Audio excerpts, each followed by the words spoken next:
And, you know, most of the sound was supplied by the audience, but yay, and clapping their hands, and oh, this is going great, and whatever. And I saw that famous movie, and I can't remember that famous name, but it was a World War I fighter pilots. It's one of the famous silent movies.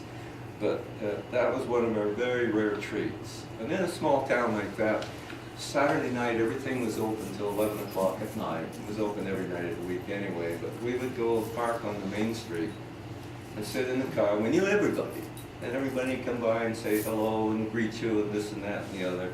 And we sat there trying to put the hex on my dad that if he would break loose and buy us, it was like what they call a Rebel chocolate ice cream on a stick, but it was only about this big around on the stick, and they were a nickel.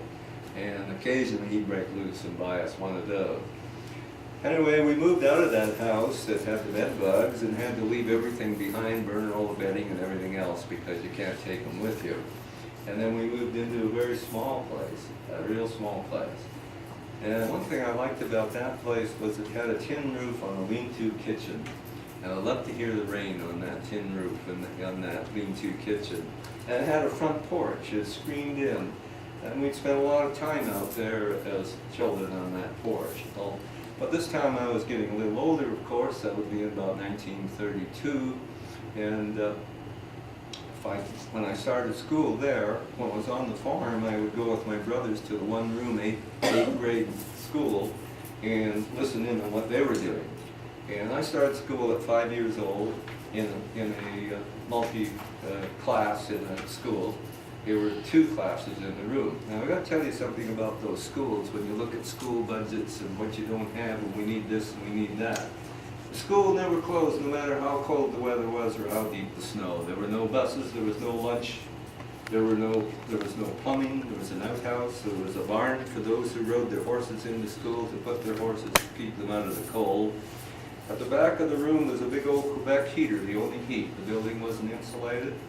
And in that on that back table there was a crock of water with a dipper, and everybody drank out of the same crock. So what your neighbor got, you got. If one got sick, you all got sick. And so that's where I started school. And early on in school, like John says, I was always doing stupid things, but my brothers and I got up on a barn and jump off. And here I am, you know, 5.5 years old, and I was a little hesitant to jump off. And my brother, the second eldest in the family, gave me a little nudge over the edge. And I got a breadstick break on my right arm. And the doctors were a rare thing to go to a doctor. And I can recall how much pain I was in when they finally got me to a doctor. But as you know, with a green stick break, you can't do much but immobilize it. So that worked out real good because in school we used split peas, and we had a pad with all the letters and everything. It was my right hand. I couldn't use it. So the 2 girls, the one in the front and one in the back, fought over who was going to cut my things out for me and do my things for me. I enjoyed the attention that I got there.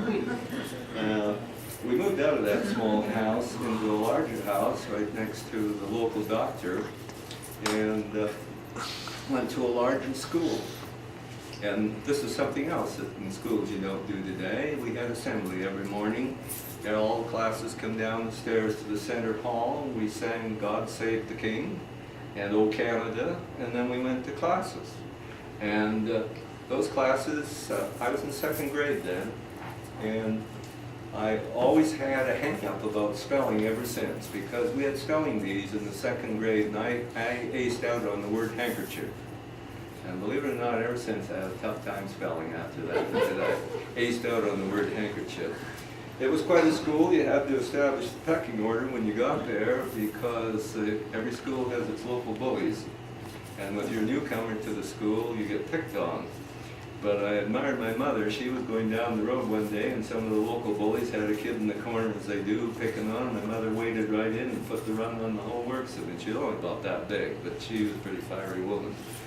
But that came to an end when we moved, and we moved from there. My dad got a promotion. We moved to a small city, about 8,000. Wonders of wonders. That was in 1933, in the spring of 1933. I walked down the street.